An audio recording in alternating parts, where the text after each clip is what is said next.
Hi guys, welcome back to my channel. ಎಲ್ಲರೂ ಹೇಗಿದ್ದೀರಾ? ಚೆನ್ನಾಗಿದ್ದೀರಾ ಅಂತ ಅನ್ಕೋತಾ ಇದ್ದೀನಿ. ನಾನು ದಿವ್ಯಾ. ಇವತ್ತು ತುಂಬಾ ಟೇಸ್ಟಿಯಾಗಿ ಹೆಲ್ದಿಯಾಗಿರುವಂಥ ಸ್ವೀಟ್ ಕಾರ್ನ್ ಸಲಾಡನ್ನು ಯಾವ ರೀತಿ ಮಾಡೋದು ಅಂತ ಹೇಳ್ಬಿಟ್ಟು ತೋರಿಸ್ತೀನಿ. ಕಾರ್ನ್ ಅಂದರೆ ಯಾರಿಗೆ ಇಷ್ಟ ಆಗಲ್ಲ ಹೇಳಿ? ಚಿಕ್ಕ ಮಕ್ಕಳಿಂದ ಹಿಡಿದು ದೊಡ್ಡವರಿಗೂ ಕೂಡ ತುಂಬಾ ಇಷ್ಟ ಆಗುತ್ತೆ. ನೀವೇನಾದರೂ ಡಯಟಲ್ಲಿದ್ದೀರಾ, ವೆಯ್ಟ್ ಲಾಸ್ ಮಾಡ್ಕೋತಾ ಇದ್ದೀರಾ ಅಂತ ಅಂದರೆ ನಿಮಗೂ ಕೂಡ ಇದು ಹೆಲ್ಪ್ ಆಗುತ್ತೆ ಅಂತ ಅನ್ಕೋತೀನಿ. ಅಲ್ಲದೆ ಇದನ್ನು ಮಕ್ಕಳಿಗೆ ಈವ್ನಿಂಗ್ ಸ್ನ್ಯಾಕ್ಸ್ ಥರ ಕೂಡ ಕೊಡ್ಬೋದು. ತುಂಬಾ ಇಷ್ಟಪಟ್ಟು ತಿಂತಾರೆ. ತುಂಬಾ ರುಚಿಯಾಗಿರುತ್ತೆ, ಹಾಗೆ ಹೆಲ್ದಿ ಅಂತಲೂ ಹೇಳ್ಬೋದು. ನಾನಿವತ್ತು ಸ್ವೀಟ್ ಕಾರ್ನ್ ಸಲಾಡ್ನ ಮಾಡೋದಕ್ಕೆ ಅಂತ ಹೇಳ್ಬಿಟ್ಟು 2 ಸ್ವೀಟ್ ಕಾರ್ನನ್ನು ತೊಗೊಂಡಿದ್ದೀನಿ. ಸಾಮಾನ್ಯವಾಗಿ ಕಾರ್ನ್ ಇದು ಯಾವಾಗಲೂ ಮಾರ್ಕೆಟಲ್ಲಿ ಸಿಗತ್ತೆ. ಬೇಕು ಅಂತಂದವಾಗ ನಾವು ಈ ಥರ ಸಲಾಡ್ನ ಮಾಡಿಕೊಂಡು ತಿನ್ಬೋದು. ಇದನ್ನು ಈ ರೀತಿ ಬಿಡಿಸಿ ಇಟ್ಕೊಂಡಿದ್ದೀನಿ. ಹಾಗೆ ಇಲ್ಲಿ ನೀರನ್ನು ಬಿಸಿಯಾಗೋಕ್ಕೆ ಇಟ್ಟಿದೆ.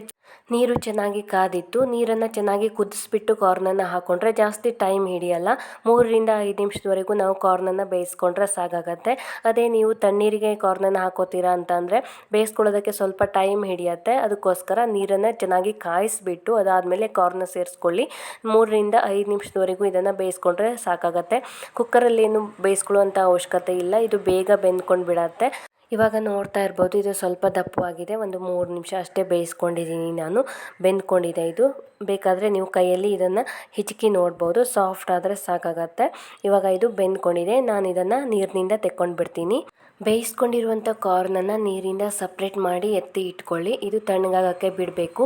ನಾವು ಬಿಸಿ ಇರುವಾಗಲೇ ಸಲಾಡ್ನ ಮಾಡಿಕೊಂಡ್ರೆ ಏನಾಗುತ್ತೆ, ಅದು ನೀರು ಬಿಟ್ಕೊಂಡು ಬಿಡತ್ತೆ. ಅದಕ್ಕೋಸ್ಕರ ಕಾರ್ನನ್ನು ನಾವು ತಣ್ಣಗಾಗೋದಕ್ಕೆ ಬಿಡಬೇಕು. 8ರಿಂದ 10 ನಿಮಿಷದವರೆಗೂ ನಾವು ಅದನ್ನು ಹಾಗೆ ಬಿಟ್ಟರೆ ಅದು ತಣ್ಣಗಾಗತ್ತೆ. ತಣ್ಣಗಾದ್ಮೇಲೆ ಸಲಾಡ್ನ ಮಾಡ್ಕೊಳ್ಬೋದು. ತುಂಬಾ ರುಚಿಯಾಗಿರುತ್ತೆ.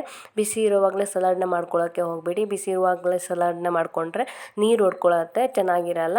ಇವಾಗ ಇದು ತಣ್ಣಗಾಗಿದೆ, ನೋಡ್ತಾ ಇರ್ಬೋದು. ಒಂದು 10 ನಿಮಿಷ ಬಿಟ್ಟರೆ ಸಾಕು, ಫುಲ್ ತಣ್ಣಗಾಗಿಬಿಡತ್ತೆ.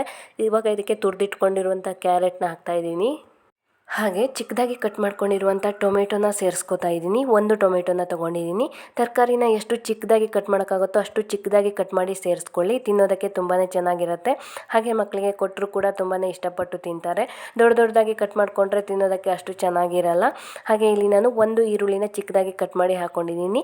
ಅರ್ಧ ಸ್ಪೂನ್ ಆಗುವಷ್ಟು ಸಾಲ್ಟ್, ಒಂದು ಅರ್ಧ ಸ್ಪೂನ್ ಆಗುವಷ್ಟು ಚಿಲ್ಲಿ ಪೌಡರ್, ಹಾಗೆ 1/4 ಸ್ಪೂನ್ ಆಗುವಷ್ಟು ಪೆಪ್ಪರ್ ಪೌಡರ್ ಮತ್ತು 1/4 ಸ್ಪೂನ್ ಆಗುವಷ್ಟು ಚಾಟ್ ಮಸಾಲಾನ ಸೇರಿಸ್ಕೊಂಡಿದ್ದೀನಿ. ಬೇಕು ಅಂತಂದರೆ ಗರಂ ಮಸಾಲ ಹಾಕ್ಕೊಳ್ಬೋದು. ಹಾಗೆ ಸೌತೆಕಾಯಿ ಇದ್ದರೆ ಅದನ್ನು ಕೂಡ ಆ್ಯಡ್ ಮಾಡ್ಬೋದು. ಹಾಗೆ ಇದೆಲ್ಲವನ್ನು ಹಾಕಿಬಿಟ್ಟು ನಾನು ಅರ್ಧ ನಿಂಬೆಹಣ್ಣನ್ನು ಈ ಥರ ರಸನ ತೆಗೆದು ಹಾಕ್ಕೊಂಡಿದ್ದೀನಿ.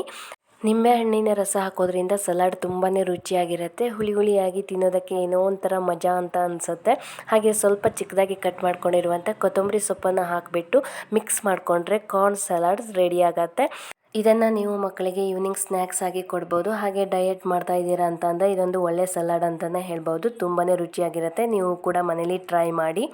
ಓಕೆ ಗೈಸ್, ನಿಮಗೆ ಈ ವಿಡಿಯೋ ಇಷ್ಟ ಆಗಿರುತ್ತೆ ಅಂತ ಅನ್ಕೋತೀನಿ. ಇಷ್ಟ ಆದರೆ ಒಂದೇ ಒಂದು ಲೈಕ್ ಮಾಡಿ, ಕಮೆಂಟ್ ಮಾಡಿ, ಶೇರ್ ಮಾಡಿ. ಹಾಗೆ ನನ್ನ ಚಾನಲ್ನ ಯಾರೆಲ್ಲ ಸಬ್ಸ್ಕ್ರೈಬ್ ಮಾಡ್ಕೊಂಡಿಲ್ಲ ದಯವಿಟ್ಟು ಸಬ್ಸ್ಕ್ರೈಬ್ ಮಾಡಿಕೊಂಡು ನನಗೆ ಸಪೋರ್ಟ್ ಮಾಡಿ ಅಂತ ಹೇಳ್ತಾ ಮುಂದಿನ ವಿಡಿಯೋದಲ್ಲಿ ನಾನು ಮತ್ತೆ ಸಿಗ್ತೀನಿ. ಬಾಯ್.